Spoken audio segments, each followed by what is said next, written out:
الاستعدادات كدوز في اجواء مزيانه كيف ديما. كنوجدوا المباراه كجميع المباريات اللي فاتوا باش نحققوا الفوز ونفرحوا جميع المغربيين ان شاء الله. اكيد ان يعني الجمهور المغربي عنده دور كبير في المسانده.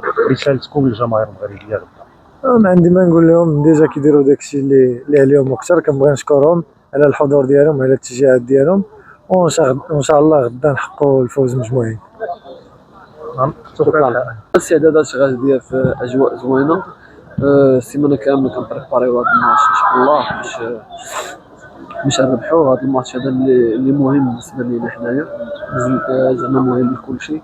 ان شاء الله 3 بوان ديالو غادي تخول لينا ان شاء الله باش ندوزو للدور الموالي ان شاء الله.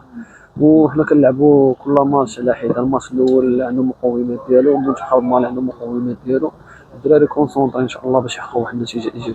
يوسف، العوده ديالك الاجواء ديال المنتخب الوطني والاجواء ديال التنافسيه؟ انايا كما قلت قبيله كنت مع الدراري من الاول. دابا دخلت عاوتاني مع الجروب. زعما شي حاجه اللي زوينه بالنسبه ليا، وان شاء الله يكون خير. بالنسبه للمنتخب مالي غدا، منتخب قوي، كيفاش ممكن نواجهوه ونتصاوبوا؟ المنتخب المالي كلشي كيعرفوا ان شاء الله. واحد الماتش اللي ما غاديش يكون سهل كجميع المقابلات. حنا وجدنا ليه هذه السيمانه ان شاء الله باش نحققوا واحد النتيجه ايجابيه. شكرا.